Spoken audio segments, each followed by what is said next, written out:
I'm here today with Dr. Thomas Sult. Dr. Sult, welcome. Thank you very much. You are in Minnesota. Right. And you got snow yesterday. Yeah, we did. We got about 5 inches of really wet snow. The heart attack snow that each shovelful weighs about a ton. Right. Wow, that's amazing. It's like just barely fall here, you know. I went out earlier this morning to go to the grocery store, and the ground was wet, you know, and it was a little chilly, but we're still in pretty warm weather. So for those of you who are hopping on, welcome. We do have the chat live. We're here. If we can see out there, no is the answer. I just screwed something up. Oh, you're yeah, it seems like your camera went off. Yeah, I'm going to fix that. Sorry. That's okay. For those of you who are here joining us, the chat is open. So if you're watching on LinkedIn, if you're watching on Facebook, if you are watching on YouTube, you can comment and we will see it and we will answer you. So let us know where you're watching from. Let us know where you're tuning in from. And how do you take your coffee? So one of the things that I love to talk about on Coffee with Entrepreneurs Live is morning routines and what we drink in the morning. So, So I can't get my camera fixed for some reason. Why does that happen so easy? Do you want to try going off air and on air again? Yeah, I can do that. I apologize. That's okay. That's all right. Let's figure out how to get out of here. This isn't the platform I'm using. Leave. Maybe this leave button will do it. If you X out and then rejoin on the link that I sent you, you should be fine. In the meantime, hi Nicole. Thanks for joining us from India. COVID's, thank goodness I was working from home already. So not much has changed with COVID, except that I just don't go many places anymore. How are you doing? How's COVID going in India? Hi Yolanda. Gloomy and rainy in Florida. Gloomy and rainy here too. So, and we're just waiting for Dr. Sult to come back. Something happened with his camera. But that's the beauty of being live, is that, it's always an adventure. So while we're waiting, how do you take your coffee? And if you don't drink coffee, how do you start your day? Do you drink tea? Do you maybe, start your morning with water or a green drink or something like that? Miriam says that she drinks tea. PG tips. Awesome. I start my day with a latte. There's this really great place by me that has lavender oat milk latte that is to die for. And that's what I usually start my day with today. And a little secret, I haven't had coffee yet. Oh my gosh, it's noon and I have not drank coffee yet. So thank you all for being here. One of the things that we're gonna do today is we are going to, since Dr. Sult is a Roundtable Companies author, so he published and worked with Roundtable Companies, and Yolanda's here, and possibly some other folks. We're going to ask him at the end a vulnerability is sexy question. Okay, this is the vulnerability is sexy game. You can use it to, you can play it with your family, you can play it with your friends, you can even play some of these questions at work, and it's a way to get to know people, right? They have icebreaker questions, and then they have these vulnerable cards where you can get vulnerable, and there we go. So the question that I'm going to ask Dr. Sult later, and I will ask those of you that are watching, what do you believe you're here to offer the world? So go ahead and type that in the chat if you feel comfortable doing so. Hello. Oh, we're back. Yay. I had to go get a whole new webcam. Wow, that was fast. Well, thank you for doing that. I could have been watching cat videos all day and there wouldn't have been a problem. Right. It's always when you need it, right? Yeah. It's all good. So Ted Hartlett says he drinks hot black tea and detox tea together in the morning. Yolanda has 1 cup of Dunkin' coffee with cream and lemon water the rest of the day. I have my lemon seltzer that I love. Dr. Sult, how do you take your coffee? And if you don't drink coffee, how do you start your day? Yeah. So, coffee tastes like burnt toast swizzled through hot water. So I don't drink that. Plus, why would you want to drink something first thing in the morning that might wake you up? So instead, I drink mango green tea. I should have brought that in here, but I thought I had my cup of tea in here somewhere, but oh well. So mango green tea is my choice, and I usually drink that after I've done a meditation. Nice. So that seems like a very calming way to start your day. Yep. That's great. So I was telling the folks that are watching, I usually start my day with a latte, but I have not had my coffee yet. So I'm breaking my own rule, and I'm still awake somehow, still alive. So Dr. Sult is the author of Just Be Well, a book for seekers of vibrant health. Millions of Americans suffer from chronic diseases, cancer, diabetes, depression, obesity, mental illness, and many more. And traditional medicine is failing to bring them back to health. Doctors write prescriptions to combat symptoms, but all too often don't even try to solve the root cause of the condition. In Just Be Well, Dr. Sult points the way to a new path. He and a growing number of physicians practice functional medicine, a discipline that treats people, not diseases. So Dr. Sult, explain a little bit more about functional medicine. So I like to say that functional medicine actually does what the Lipitor commercial says you should do. So in the Lipitor commercial, it says, after a trial of diet and lifestyle, consider Lipitor. So we actually take seriously that first part. So it turns out that the vast majority of chronic disease is lifestyle disease. And so functional medicine is really looking at root cause. So we look at your digestion and absorption. We look at how well your immune system is working. We look at how well you're converting your foods into energy. We look at how well you're detoxifying. We look at how well you're moving stuff around, not just in your blood and lymph, but also, as an example, there's a nerve that starts at the bottom of your spine, and there's an axon from that nerve that goes all the way to your big toe. How do you get stuff from the body of that nerve all the way down your leg to your big toe, right? So that's transport. And then we call it communication. That's, hormones, neurotransmitters, molecules of emotion, all that stuff. And then we also dive into mental, emotional, and spiritual domains of health. And so by looking at all of that and trying to pull out what we call antecedents, those things that predispose you to disease, your genetic uniqueness, prior traumas, prior illnesses, prior whatever. And antecedents, triggers, things that set your issue in motion, and then mediators, things that are keeping you sick. So we create a timeline. And so your timeline is going along nice and flat, and then all of a sudden it breaks, right? Mm-hmm. What happened right here? So we ask the question, when is the last time you were truly, truly well? And then what happened right there? And then we try to figure out what's going on as root cause. So that's really functional medicine. That's interesting. So it seems like rather than treating the symptoms, right? You go to the doctor and you say, well, I'm I don't know, I'm coughing, right? So they give you something for the cough, but meanwhile it could be a number of things, or right. You look at the root cause. That's fantastic. So is this something that a lot of doctors practice? Do you feel that there's been more of a trend toward this thing? There's a bigger and bigger interest in holism. When I first started in this, we were lucky if we had 50 doctors at our at our symposiums, and now they're overflow. Sorry, not this year for you. Wow. And we're talking about, at the annual conference, a couple thousand people. So, or several hundred to 1,000, sometimes bigger. So it really is growing. There is a big interest in holism, right?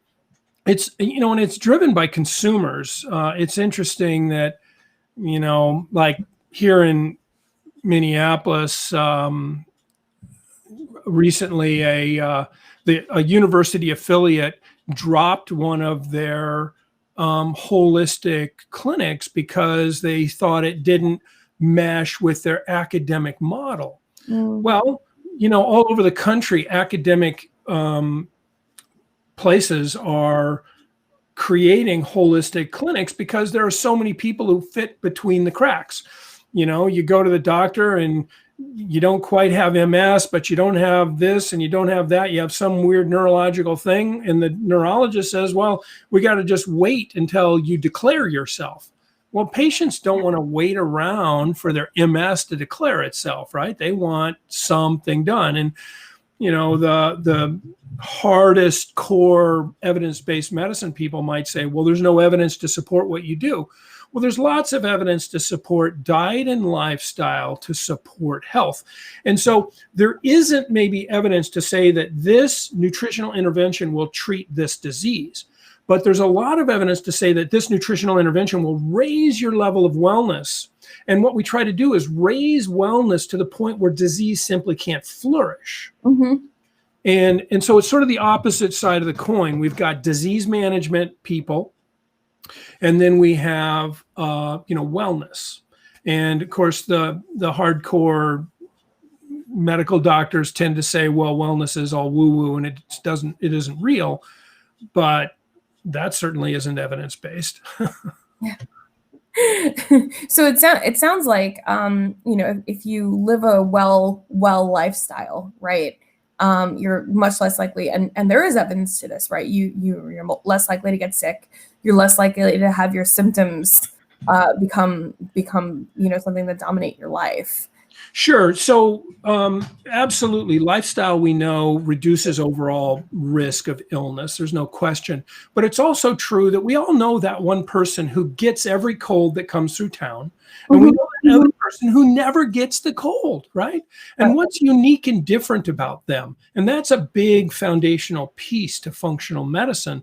The question is, what can we discover about you as an individual? Somebody comes in with, rheumatoid arthritis. Well, that's interesting, but it's not very helpful. The real interesting question is, why are you the one with rheumatoid arthritis? What's unique and different about you?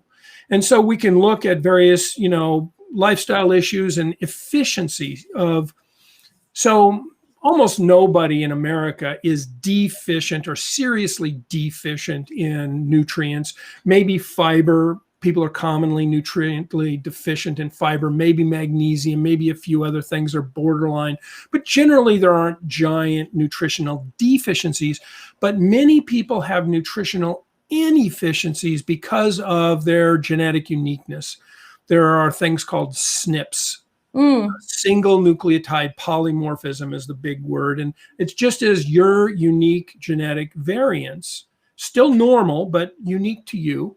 And it can cause you to be inefficient at using vitamins or minerals or phytonutrients or whatever. And if we can discover how you are unique and then shore that up. So, probably most of your listeners have heard of something called MTHFR. That's a gene. It's all the rage these days. Everyone wants to get their MTHFR measured.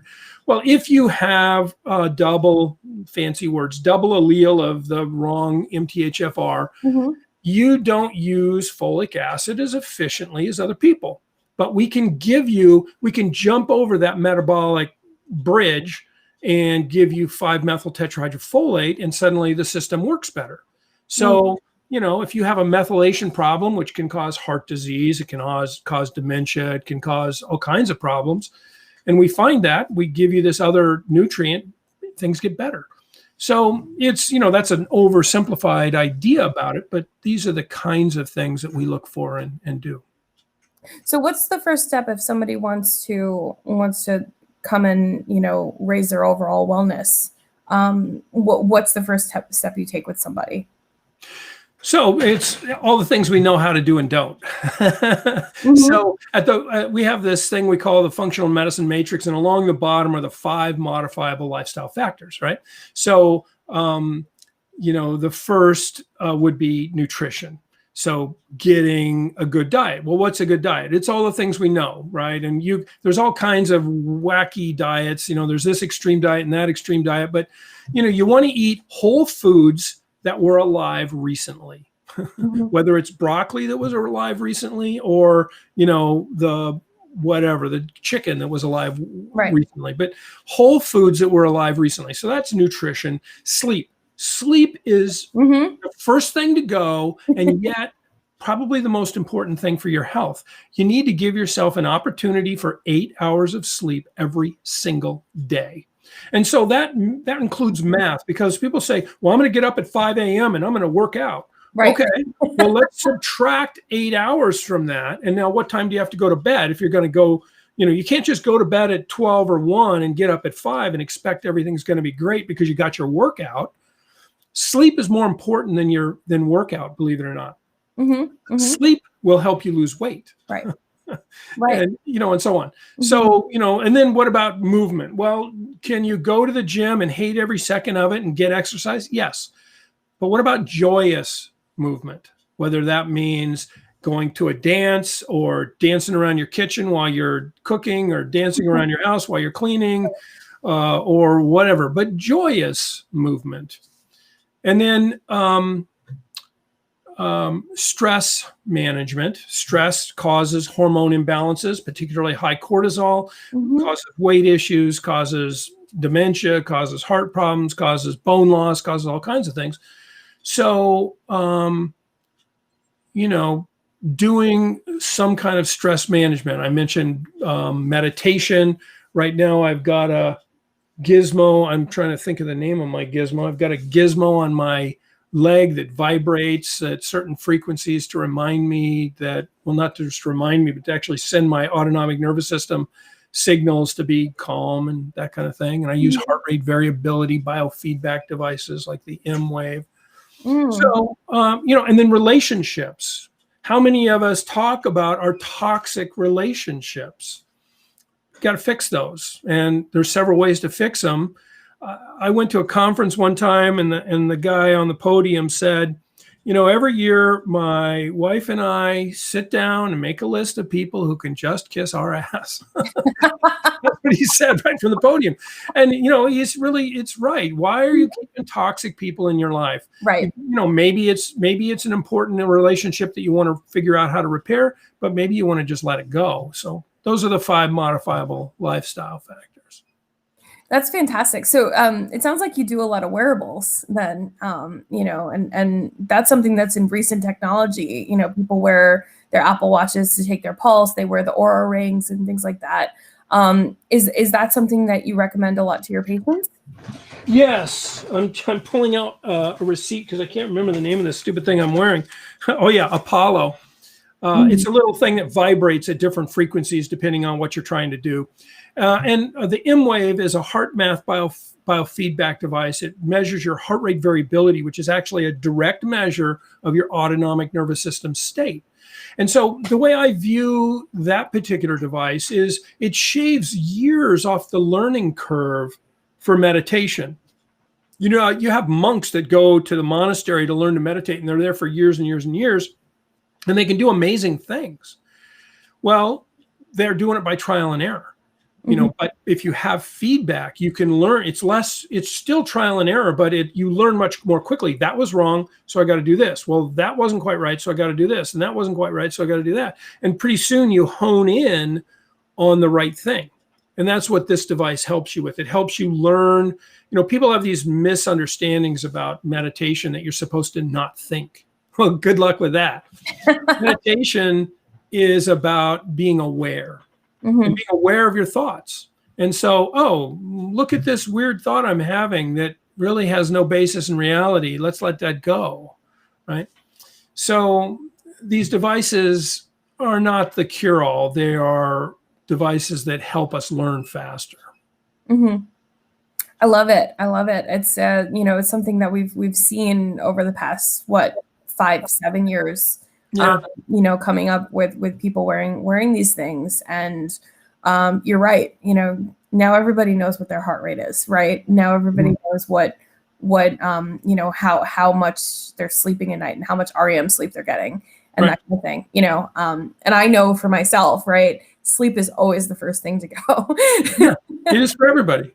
You know, and it's funny, I was reading something about Netflix the other day.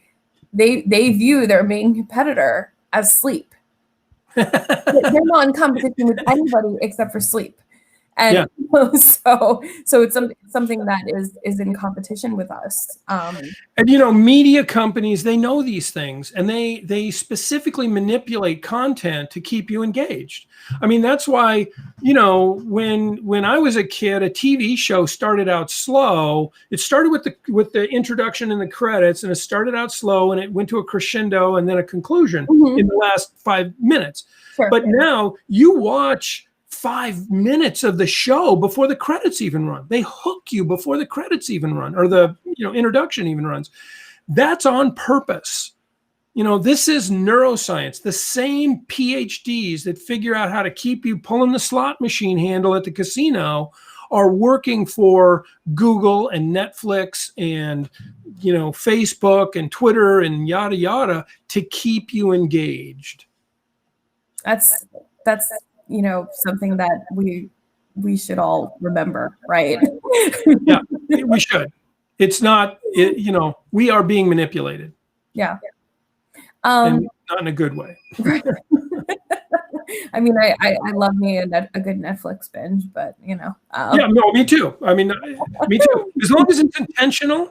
Yeah. Mindful and intentional, and you're doing it for the right reasons. What a wonderful, unbelievable opportunity the internet is. But when you get sucked down the rabbit hole, what an unbelievable waste of your life it is. Right. Right. So I want to shift gears. I want to talk a little bit about what the book writing journey was like for you. Oh yeah.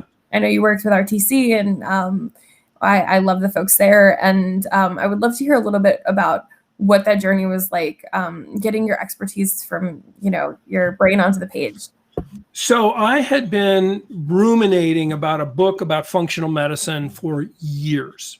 And I had put pen to paper, and I'd written this and I'd written that, and, you know, tried to make an outline, and then tried to just the heck with an outline. I'm just going to start with chapter 1. And well, that didn't work. I'm going to start with the conclusion. Maybe I should write the table of contents and I could build it from there.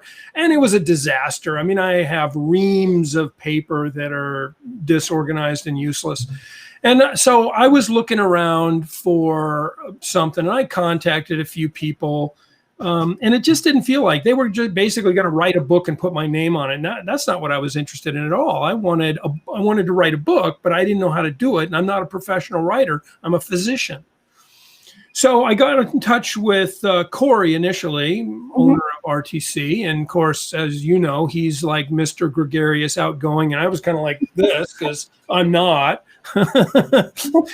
but I felt his enthusiasm, and I felt that he really had a genuine interest in my journey and my story. And so then I got connected with the rest of their team, and I was assigned an editor and you know, illustrators and these people, and it became a team. And we did flush out by, you know, people who knew what they were doing, which I didn't, people who knew what they were doing about building a book. They interviewed me, and then we created this sort of rough outline. And then the next call, we created a more detailed outline and a more detailed outline. And pretty soon the book was essentially written except for stories. So then what would happen is I would tell a story. They'd say, well, tell me, you know, they are always saying, well, tell me more about that. So, well, I thought I just told you about it. No, I want more. Tell me more about that. So you just tell them the story, right? And I would tell a story, and I'd say something like, you know, the patient was trying to be polite. They smiled, but you could tell it was a fake smile. And then the whole story would come back to me, and it would say something like, you know, the patient smiled, but it wasn't the sort of smile that reached their eyes. You know, it was literary rather than just my jumbled up noise. And that was beautiful because it was what I wanted to say, but I didn't have the skill set to make it a picture in the reader's mind. And so it was my story, it's my words, but then they just tweaked the details to make it more readable and more enjoyable. and they really pull the details out of you. You know, the editor will, you know, interview you and say, no, wait, I don't understand. What do you mean? Because I'm using jargon, or I'm telling a story that I've told before and I know the story, Right. but I'm not telling it in enough detail for the reader to Mhm. understand the story. So she pulls that out of you and gets it to a point where readers go, oh yeah, I totally get that. Yeah. Instead of, if I would have written it, I would have went, what the heck's he talking about? Yeah. Right? You have the curse of knowledge, right? Right, exactly. Yeah. Yeah. So it was a beautiful experience. It was a lot of work. It's not like hire somebody to write a book and put your name on it. You know, they get you on the phone and they grill the crap out of you. and you know, and you have to be vulnerable. You asked, you know, you showed me the card about vulnerability. And you know what? It turns out this new the new webcam I went and got doesn't even work. My old one started working again for some reason. So anyway, you know, like in one of the things she said, you know, I said something and she said, well, did you always feel that way? And I said, well, no, I was an arrogant prick when I was in medical school, like all doctors are, you know? And, you know, I mean, you think you know everything because you went to school. Well, somewhere in life, you figure out that people are smart and Right. some of them go to school, right? It's not that you go to school to be smart. And so over time, you learn that, oh, this person's sitting in front of me. This is the seat of knowledge and information. And I'm just trying to get a little bit of it from this patient, this person we call a patient. They're the seat of knowledge and information. And I'm just trying to get a little bit of it so that I can filter it through the school I went to in order to make some sense out of it and help them. And once you sort of switch gears and realize that the patient is really the expert, they're the expert at them, that's when, you know, like we were talking, I used to think, well, listen, you came to me, I asked you to do something, you didn't do it. Don't waste my time, right? And now I realize, oh, this is the magic moment. You didn't do what I asked you to do. How come? What happened? What, you know, not why not, but, oh, that's so interesting. Why not? What happened? So a story I love, this is like the Freudian story that actually happened in my practice. This woman came in, she's got a bad gut, everything's terrible, and she lost her mom at a really young age. And I asked her to go on an elimination diet, which eliminates basically everything you like to eat, right? Right. And she came back and she goes, oh, I just couldn't do it. I couldn't do it. And I said, well, okay, fine. What's going on? When I was a girl, I lost my mom at 10 years old. When I was a girl, she would feed me milk toast. And that's my mom. And so we had this long conversation about that's my mom. Well, an elimination diet takes you off of dairy and takes you off of meat, right? So she can't do this diet because she's given up her mom. And we had this beautiful conversation about her mom doesn't care about milk toast. Her mom wants her well. And the best thing she could do for her mom would be to be well. And suddenly, bang, she goes off the milk toast. She does the diet perfectly and miracles happen. She feels better. Right. So the miracle is not when they do everything perfectly. It's when they don't do it and you have that conversation with them about why they couldn't. I love that. What a story. Wow. What a story. Yeah. My gosh. I mean, if you know, it's funny because if it were that easy, right? And a lot of the wellness gurus out there, right? They say, well, you know, just eat better. Right. Yeah, eat better. I always make myself cry when I tell that story. So sorry. Beautiful story. It really is, you know, but it's true. Like this woman with the milk toast, you know, we have emotions attached to what we do. We have, Precisely. you know, we have psychological things associated with what we do. Right. So that's why I mentioned earlier, we dive into the mental, emotional, and spiritual aspects of wellness. Yeah. And that's one of them. You know, I mean, not only was it the food, and the food is mom, but it was mom, the spiritual aspects in her life about mom. And so, you know, it sure, there was a lot of biochemical stuff going on, and we did more than just take her off of milk toast and, you know, whatever. But that was a whatever you call it, that was an important piece of the puzzle, both emotionally and biochemically. Yeah. Wonderful. Wow, what a wonderful story. Thank you for sharing. Yolanda says she loves your heart. So, and I love Yolanda. Yolanda was very deeply involved in the production of my book, and I still have contact with her. In fact, I did a video for RTC recently. My book is long done and published, and I still, every time I see something they do, I feel like a proud sibling, you know. Oh, Yeah. that's so sweet. Speaking of RTC, we have the vulnerability sexy game. Yeah. And this is one of the get vulnerable questions. So this is a card game that you can play with friends, coworkers, whatever. They're icebreaker questions and then get vulnerable questions. And this is one that I pulled for you today. And for those of you who are watching and listening, I welcome you to answer in the chat as well. Should you choose to, and should you be open to. What do you believe you're here to offer the world? Well, I hope that I am an interpreter of science. I hope that by you know, I just happen to have this, by writing a book that is accessible, it can show the power of functional medicine. And so, you know, my purpose in life is to have relationships and to love. And I believe that through relationships and love and passing on the power and beauty of functional medicine to the masses, and hopefully they will seek out ways to find root cause for their illness so that the wellness of the world can rise. I love it. I love it. How can people get in touch with you? Well, I think you have it up on the there. There's justbewell.info is our webpage. On Facebook, Just Be Well. Those are the main ways. I don't know. I guess that's it. Yeah. And pick up the book, Just Be Well. And signed autographed copies on the webpage. Oh, awesome. So there it is. There's the signature. If you send us a note, we'll customize it for you. Love it. Yeah. So get it from the website then, because then you'll get it. Yeah, it's on Amazon too. And if you do happen to pick it up and read it, it would really help us if you put out some Amazon reviews. Awesome. Well, Dr. Sult, thank you so much for joining me today. What a great story you told. Thank you.